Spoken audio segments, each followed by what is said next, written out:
Hello and welcome to Present Times on Linux. How are you doing today? Good morning, this is Sunday the 23rd of December. Okay, as you see here I have VirtualBox 6. Woohoo! And I'm going to show you some little differences, especially what happens to PCLInuxOS. And for this I'm going to be using OpenBox version that I made up. So, I gave OpenBox version 4GB RAM, although it's not needed. 2 processors. I've also told it to use the KVM para virtualization there, 128 megabytes, and there's new graphics controllers. I like to look through the settings actually. So if I just take you through the settings of what's changed, as you can see, all this seems to be changed, but I will make that bi-directional. All this seems to be not changed rather. It's more or less the same. Under system you can still choose your RAM. Boot order there. I can take off the floppy drive because there is no floppy drive. EFI boot is still present and correct and all that. Anyway, I've gave it 2 pieces. I've only got, it's a dual core with hyper-threading, so I've gave it 2 the processors there. I can now enable PCLInuxOS, and under virtualization you still have the nested pages and you still have the VT, and you can still choose from the virtualization type. I've chosen KVM for this because it seems to run better for me personally. Your mileage may vary, and don't be afraid to mess about. Under display we have a couple of more options here. Of course we have the memory of RAM like we had before, and the monitor count, etc., and the scaling.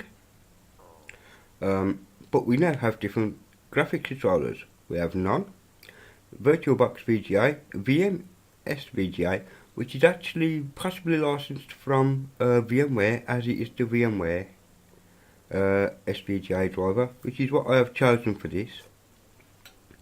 And VirtualBox SVGA, I'll just leave it at the SVGA, and I can enable 3D graphics there. For storage, we have our usual secondary master there, and it's telling me that the ISO is 1.55 gigabytes, etc. And I've already checked the live CD DVD because it is. Under the hard disk there, I've told it is a SATA and it is a solid state drive. I have not checked the hot pluggable. Under audio, okay, it says enable audio. I can enable the audio input the same as 5.2, but this time I'm going to change it to HD audio because the ICH doesn't seem to play nicely with some Linux distros, but the Intel HD audio does. So we'll go to that. Networking is more or less the same as you've probably seen before. The serial ports are disabled on this. I will change it to USB 3. And that should be cool. We still have this user, and we have the normal user interface there for the VirtualBox machine itself. Of course you can put in descriptions here, etc, etc. I don't think I've missed anything off the top of my head. No, I think that's it so far. The only real big difference is the additions of the graphics there. Anyway, let's start off the VM. And what we'll do is we'll just have a quick install of PCLInuxOS. Excuse me. This may take a couple of minutes, being as I'm running as a live. So let's see how that fares.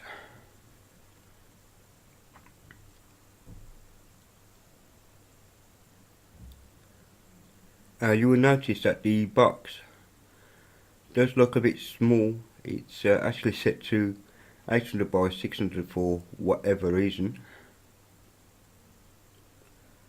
But we can change that once it has booted, because the VMware driver actually allows you to resize on the fly. When I say on the fly, I don't mean by using this here. That isn't what I meant. And I seem to have created some artifacts. You see down here that the USB is actually being read. There's nothing attached, but it's being read anyway. Okay. And it's deep probing your hardware. This could take a minute, and it does take around about a minute or two to deep probe. This is only done once anyway. Things speed up rather nicely after it's installed and so on. There we go. She complained about no, it didn't even complain about that. So, wait for the X server to come up, and it has. I'm going to choose UK keyboard because, as you can probably tell by my accent, I'm a Brit. Anyway, we'll choose next, and we'll ask it to use the free space. There is just custom disk partitioning, of course. So, if you want a bit more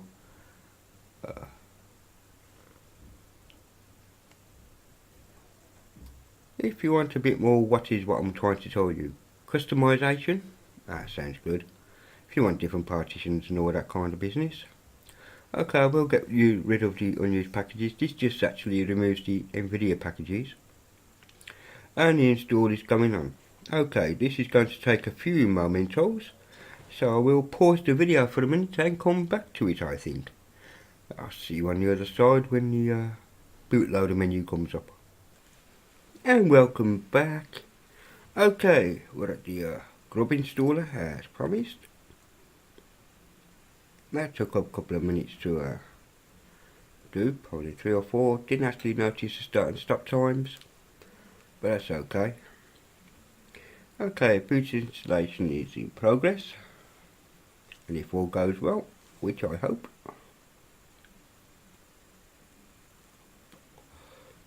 it will, we'll see. Anyway, providing there's no errors here. Okay, it's telling me it's finished, and I can now restart the computer.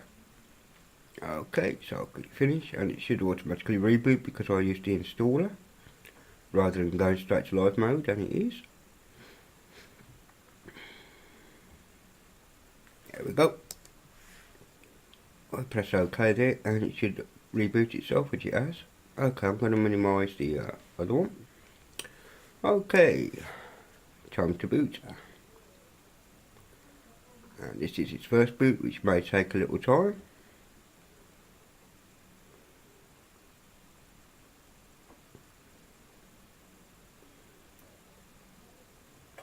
And then we'll have to put in our passwords, time zones and so on. So okay, we're at the time zone. It's come up as default Chicago because I've left it as the default for the operating system. We'll go to Great Britain because that's where I am.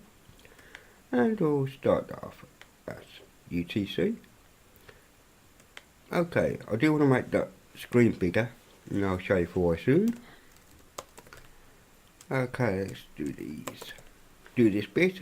I'll put in our root password, and everybody knows that I'm Ali now, so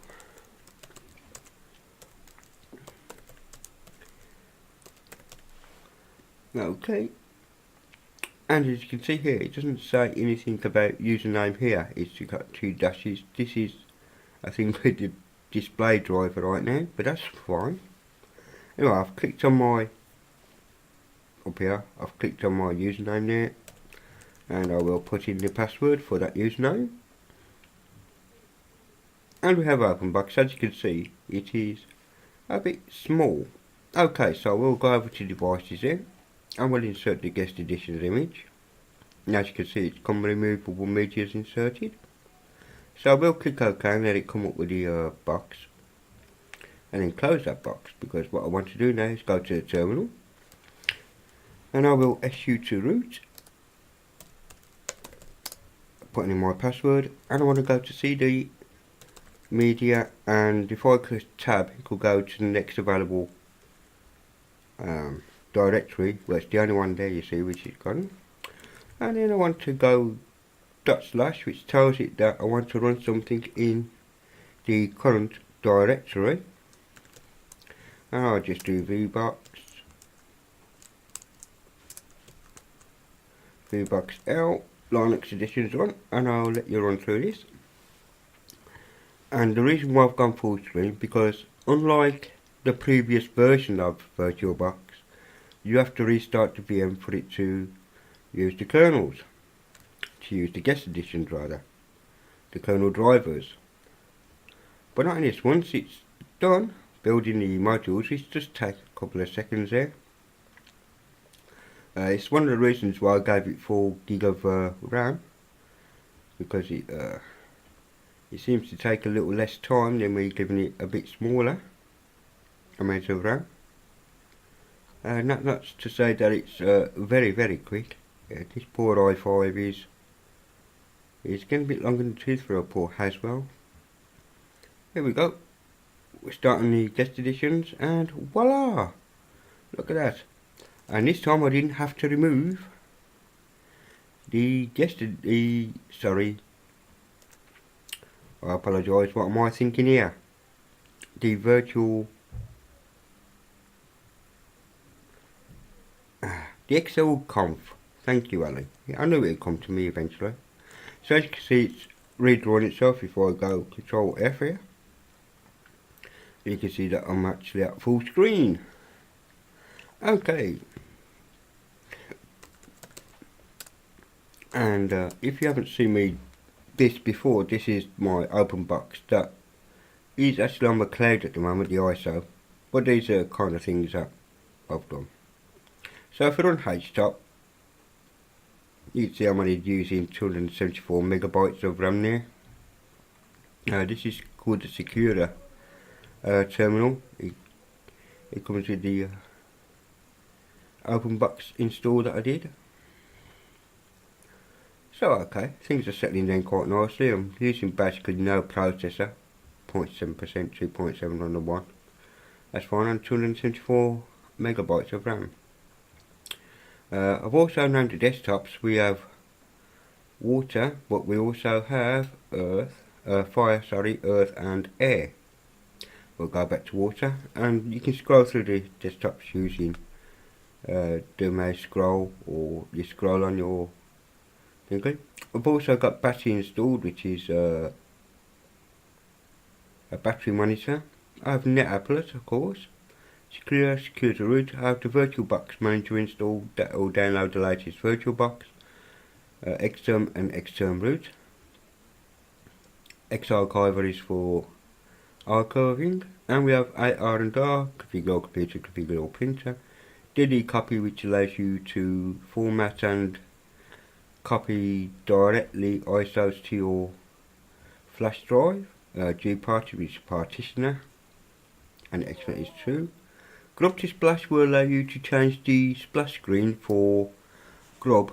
As you can see, when you're booted, I had this wallpaper up and it carries on through. But this will do the Grub screen, and it will do the Plymouth screen as well.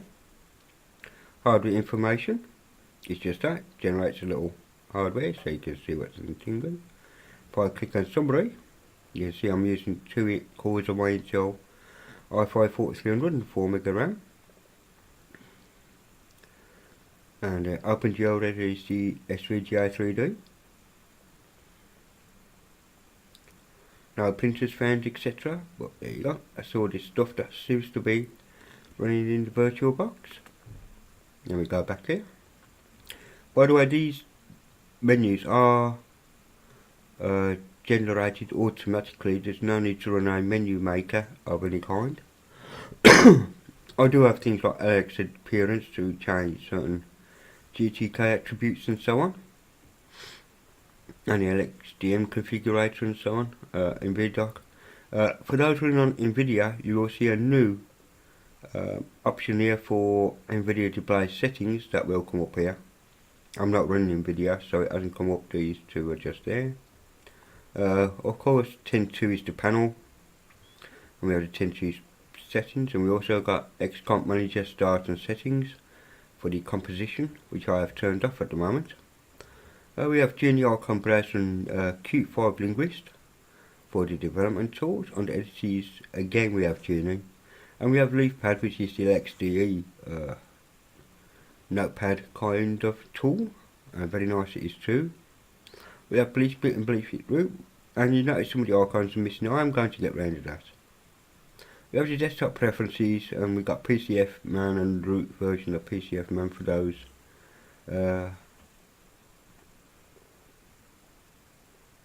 File Manager. My mind went blank there. File Manager. For graphics, I do install Darktable. I'll just bring that up for you.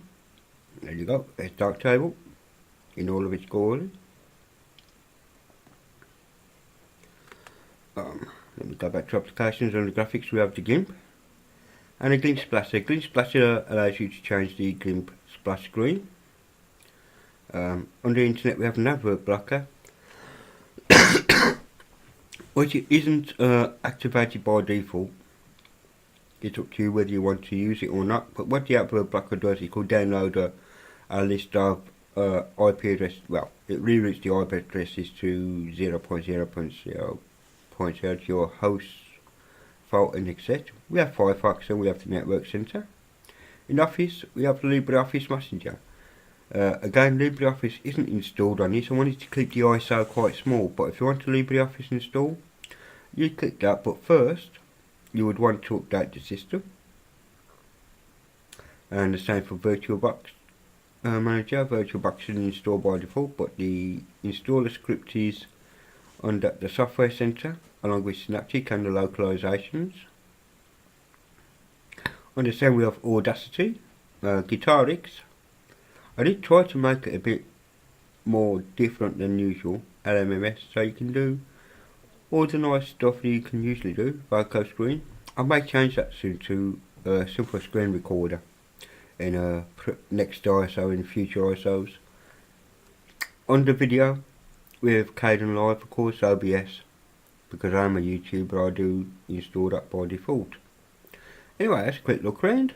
Right, we'll go to the Synaptic Messenger here. Of course, it's asking for my root password.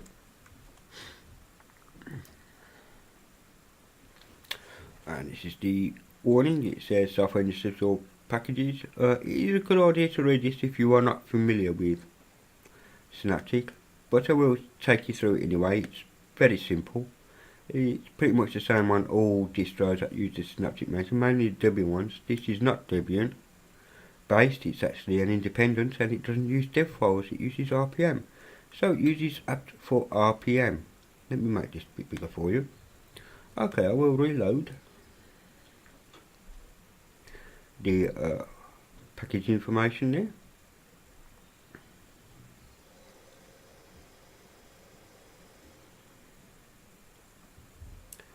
And we'll go through some.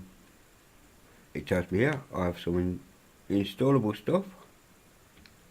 All of this is installable, or rather updatable.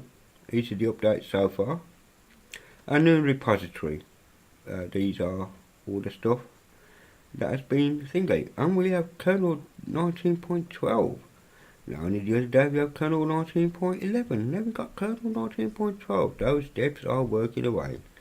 At the moment, you can see that this is actually on 19.5 when I built the ISO, and it's already on 19.12. That's amazing. Anyway, we'll click apply, and it's going to install something else. Okay, it's going to libgit and http parser 2. We'll apply those. It's going to do, well, 113 maybe. And it's going to take roughly 5 minutes. So, if I do Control F, it resizes back to single, it means I can access my shortcut keys for simple screen recorder. And I'll see you once the updates have done. Not the install, the updates. Okay, welcome back. Okay, it's just installing the updates now. I thought I'd restart recording here. Just to show you how this goes along here. So it downloaded everything it needed. There was 113 updates, it wasn't that bad.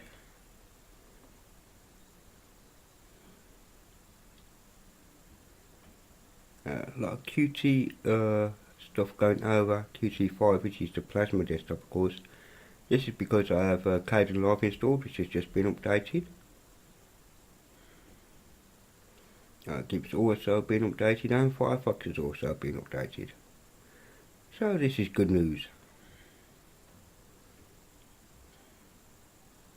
Of course the Breeze Icon theme is the theme that I'm using for the desktop right now.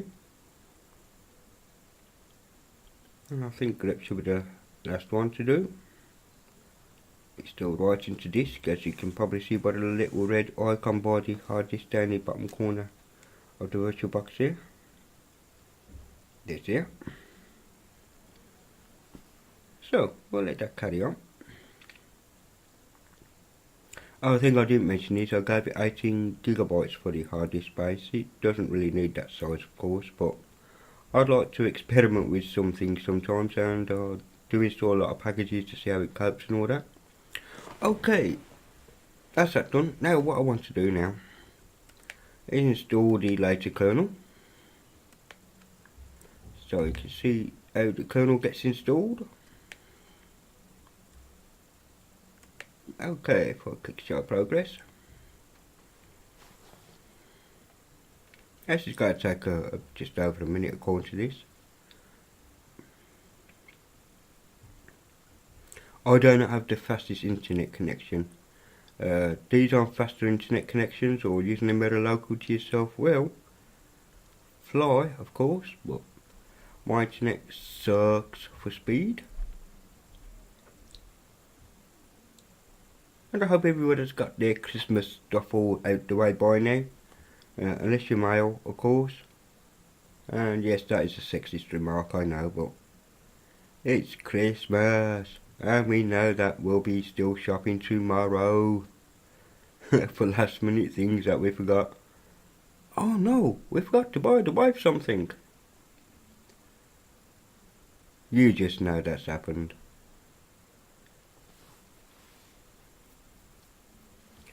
For a few of you anyway. The ladies however, they had all their Christmas shopping done in October, they were sorted. Cards written out in November, ready to be posted, so I don't know. Ladies seem to have it all organised, us men, yep, last minute. Okay, that's it downloaded and it will install. Of course after installed it will it will update grub for you, at least I would hope so.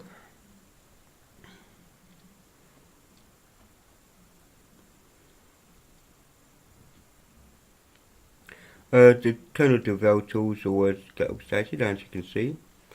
It has found both kernels.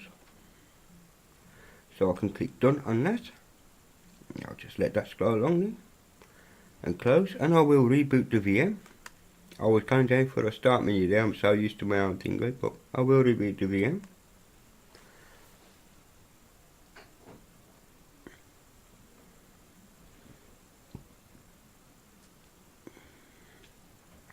And when the grub comes up, it should show me the old one, it does.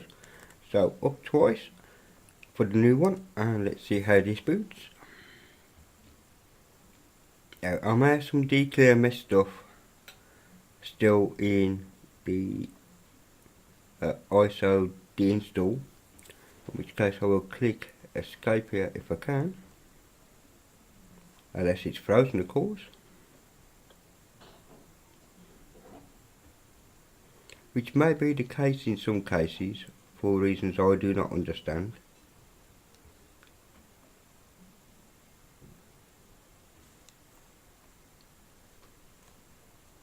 Yes, it seems to have frozen under the new kernel. Now I haven't tested this at all, so let me go to machine and reset. It will obviously complain. Reset it anyway.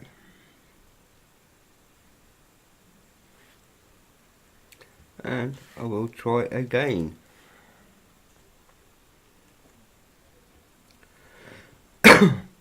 Okay, it's actually doing the broadcom very well. That's what it was stuck at, and it wouldn't let me escape last time. So that was my impatience, and I do apologise for that.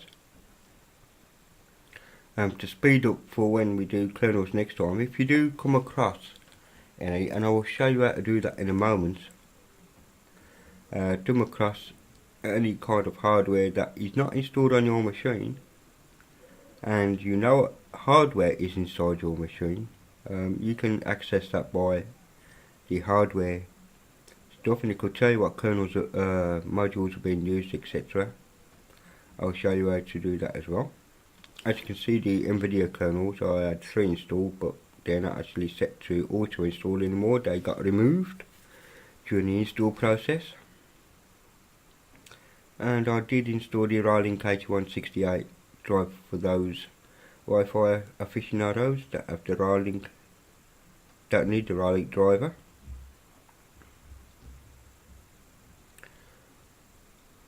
And it seems to be building pretty good. I'm looking forward to see if anything does fail. As I said, it's a brand new kernel and sometimes hiccups happen.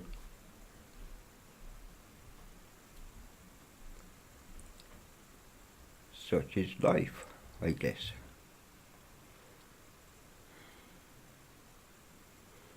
Okay, it's just checking for new hardware just to make sure that nothing else has been thrown into the mix. And it hasn't. So it's now probably trying to figure out the XOR conf before it loads the driver, I hope. I may need to reinstall guest editions. I honestly don't know at this point. I am pretty new at this myself today.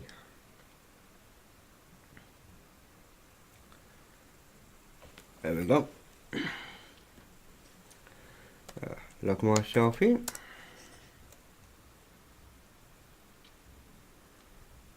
No, the guest editions are indeed working, so that is all good. Okay, it did give us some new versions of a couple of things I noticed, which was Firefox. I've just been got Firefox here. It says server not found because I must have changed the driver. Just let me bring up the network wizard there and connect. I'm not quite sure whether that connected or not. If not a problem. Now there's interesting, the Y connection for is not being used for some reason. I'm not quite sure what the issue is there.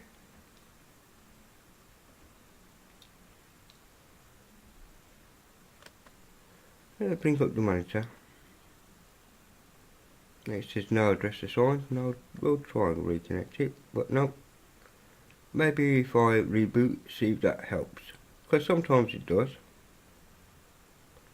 Or, of course, I can use the terminal here, and SU to that. And if I is 0, let's see what happens.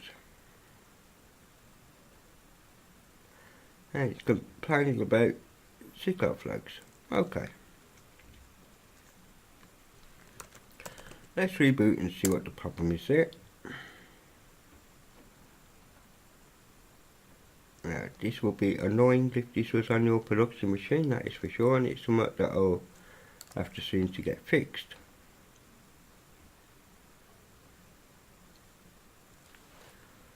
Okay.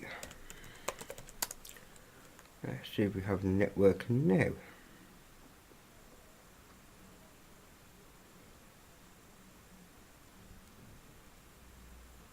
We have network now, so I'm not quite sure what happened there in the previous one, but we do seem to have network. If I click Firefox, little Firefox icon by the Tint tool, yep, we do have Firefox.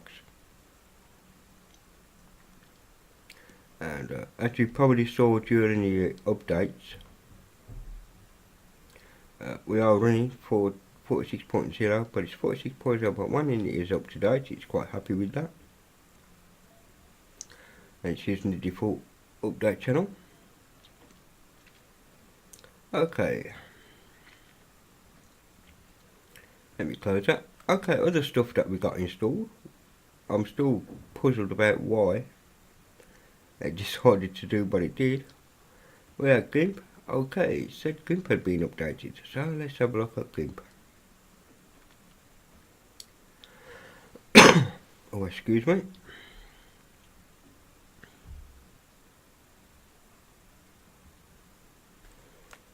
I'll make that full screen for a moment. Yeah, we have GIMP. And the about screen, which went straight back, 2.10.8 now, which is rather cool. And I do believe there was Kdenlive that got updated. So I am interested in this myself because I have not updated my own personal one yet, which will be under video on Kdenlive. We'll see if that's got updated. And it has. We can do the help of that there. Now 18.12 now. And it's using MLT version 6.10, the FFmpeg libraries, etc., which is all very good. When I'm over my son's next, I've got to remember to take myself an ISO to boot off his machine to see if on if on OBS whether the mvink has been installed or not. Because okay, it's telling me that my graphics driver is no good for that, and that's fine. I'm running the virtual machine, but what I can do is see if I can do something about that. So let me shut down the virtual machine. This video is going to get rather long, and that's okay. I don't mind a longer video sometimes. Okay, so I need this, I need that, I need display, and I'm going to change the driver. This may break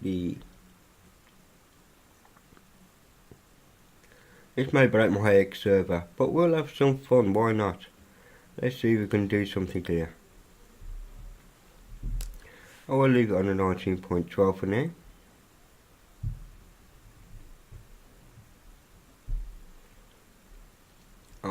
I am interested to see how, or if, yep, it's come up as that. So we'll click yes to that, and yes to that. And it's checking for new hardware, etc. We'll just let it go through the boot. I'm not going to reboot it. If I'm dumped to another screen,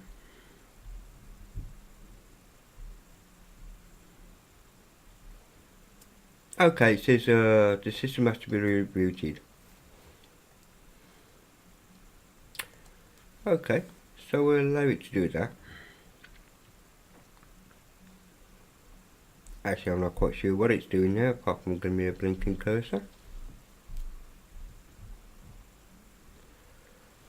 So let me Control F on that a minute, see what's happening. It is definitely writing something. Oh, there we go. And it's fixed itself and just brought the X server up anyway.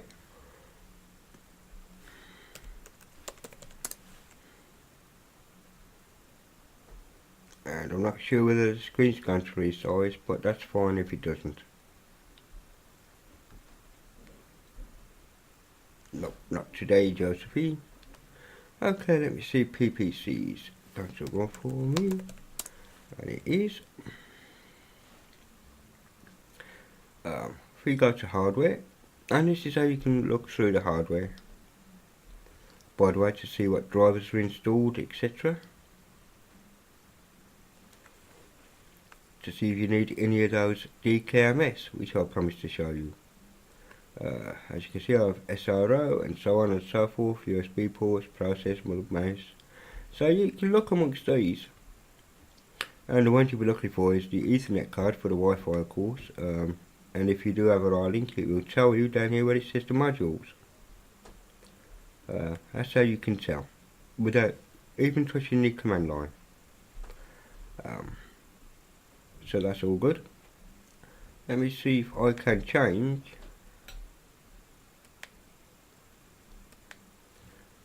the graphical server here to something a bit more becoming. It's 14.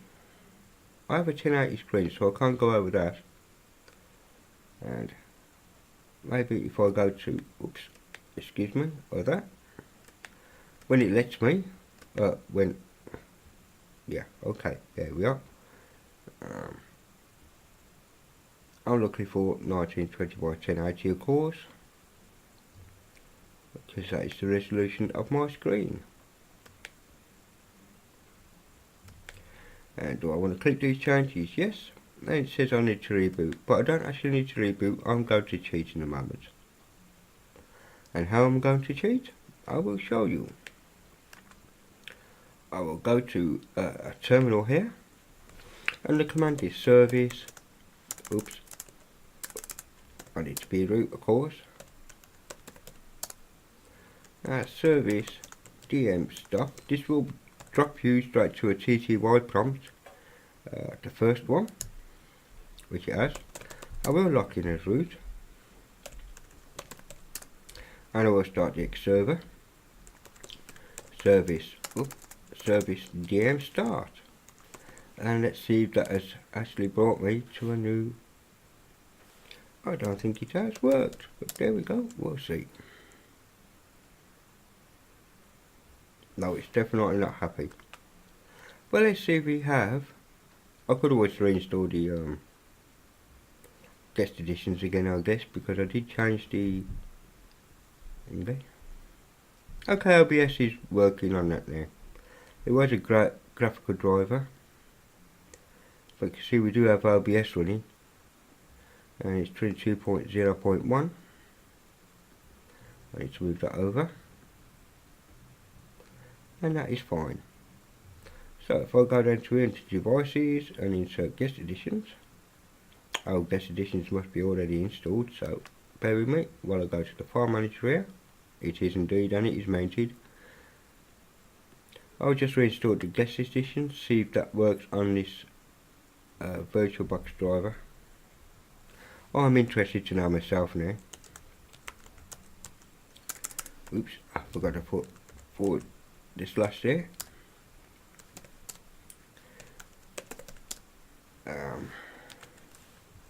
In fact, I can just do this by doing that, of course. Just use your pad clearly. Okay, so moving, you might need to restart, yep.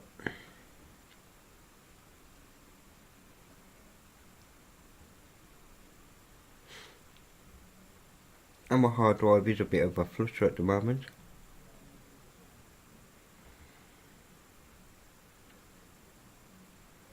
I've not actually been through the different video modes in guest editions or whichever for the initial setup. Remember, we had a choice of 3 or 4 that we could use, and either 2 VGA ones and 2 SVGA, I believe, and I chose the second SVGA one, which was the VirtualBox. So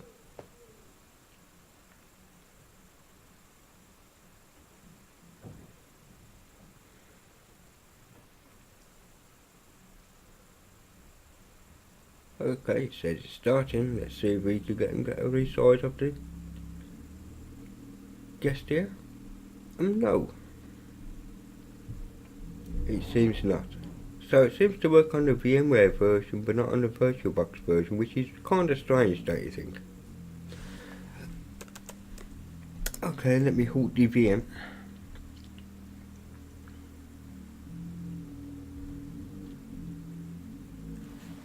And what I'll do is I'll just go to settings here and display.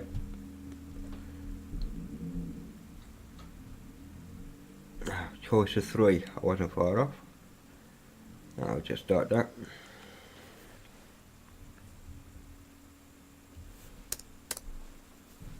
Maybe I should have changed the timeout limit on the machine there.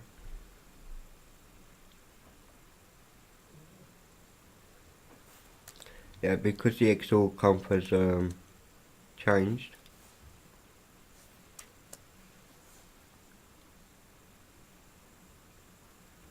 Hopefully it will readdress the issue. And it seems to have. Oops. Trying to resize the screen as I was typing there. But as you can see, the VirtualBox come back, but then we lose the ability for me to use OBS. Yep. That's okay, that's fine. I'm not really worried about that, to be honest. We know that OBS works, and it will work on hardware, so I'm not really worried about that. Of course, we have Audacity installed, and we can change the output of that to Elsa, and let's see if we can get it to something different here. Yeah, that seems to be working.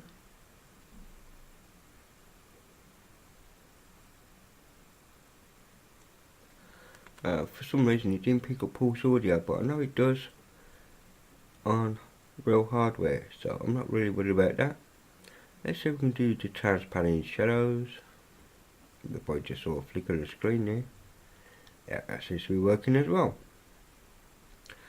Okay, Libreoffice Messenger, of course. We'll download the latest Libreoffice, which I probably won't do, but the latest version being 6.1.4, as it downloads straight from the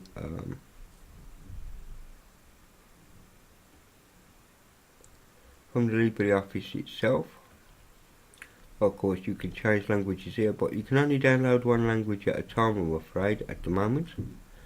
But you can install others. And it will download in about 5 minutes. I'll just cancel that because I don't need that. So, anyway, that's an overview of VirtualBox 6 and of the what I am doing now with OpenBox. This is only a beta. There are issues, as you saw, which I was thinking, but it did recover from them. That networking one was kinda strange.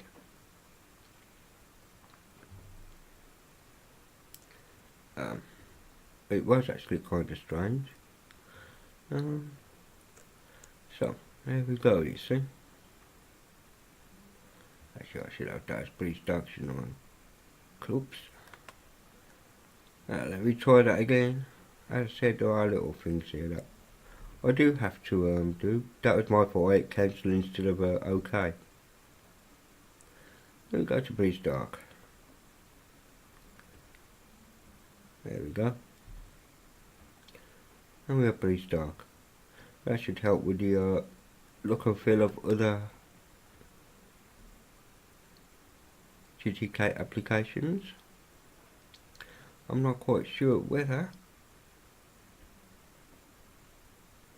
I'll take the dark theme. This is a cute film, and as you can see, got a little Christmas hat on the old thingy. So over here, C player is working.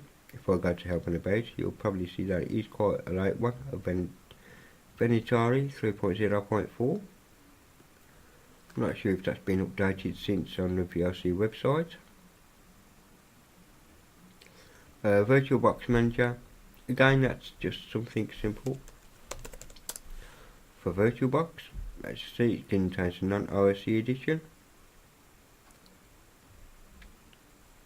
and it could download directly from the VirtualBox server. I won't do that today, but it will download version 6. Oh, what else can I show? Oh, I showed you that one. I've showed you around Synaptic. Guitarix may not boot, but we have a quick jack control. Not sure whether that will start up for me. Yep, that's starting up, so things like Guitarix will work even in the VirtualBox, I hope. So we'll have a look. We've got Guitarix here. Oh, it's complaining that it can't read something. Jig said, okay. and it failed to lock in memory. That's interesting, because Guitarix does work on hardware. So it may be just the limitations of the virtual machine that I'm using. Same as roller rack. Let's see if that'll help. There is some hard disk activity going on.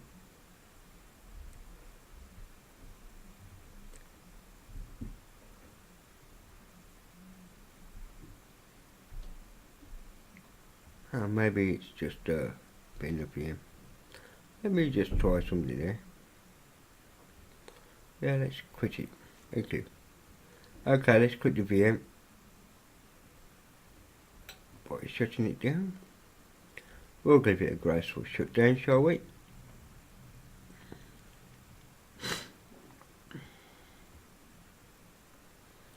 Okay, let's kill off that. I don't think I have Guitarix and so on installed here. I do not. But that is fine. I'll just let you know that OBS Studio does run. It's the first time I run it, of course, but yep, no problem there. As you see down in my auxiliary, it's quite happy. Okay, so OBS is working. Okay, let me just start up my Synaptic and search for the other one, QE top. I'm just interested to see whether it is probably mine or not. It shouldn't be too big of an install, at least I hope not. No, it's not that big.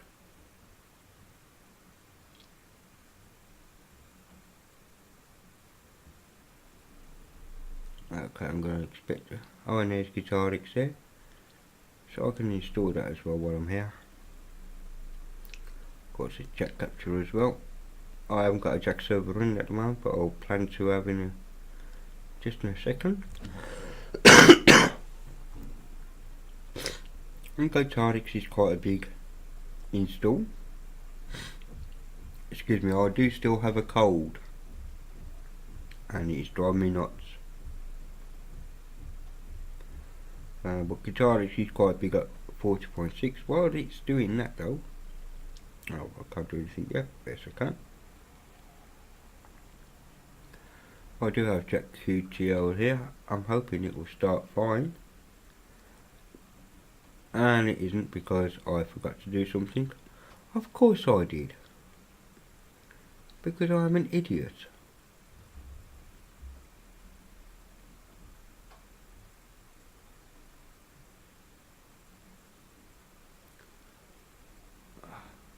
And I'm a doofus, etc, etc. Okay, let's try that. It's going to fail. Oh no, she started. Cool, I seem to have fixed it. And while that's running, this will install. And hopefully, Guitarix process for Jack will be fine.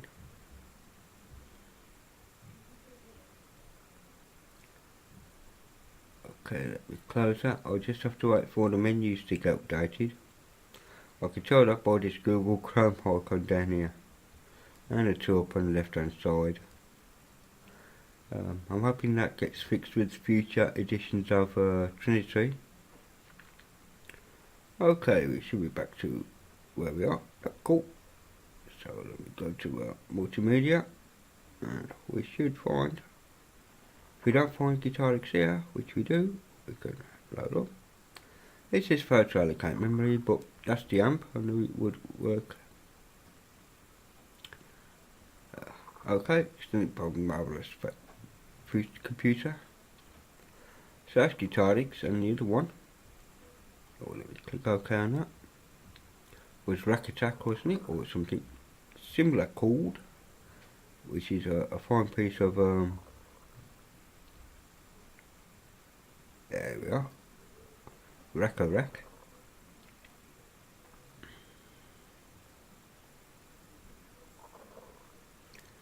message and status is for thinking. Rack may take time to come up on its first start. So we'll see what happens.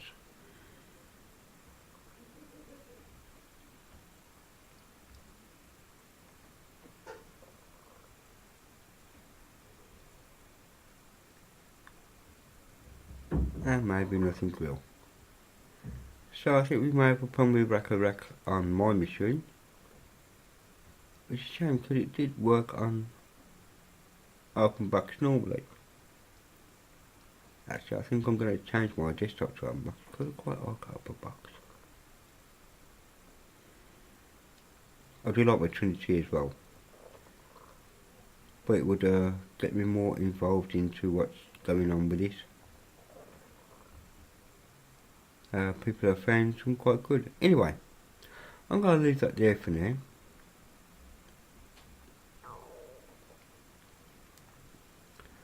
And I will bid you good night and very Merry Christmas, by the way.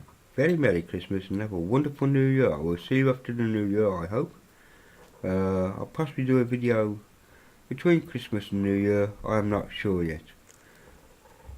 But have a very great one. And hope your family and friends are all round the Christmas tree for you today. On Tuesday. So, see you soon. This is Present Arms logging off.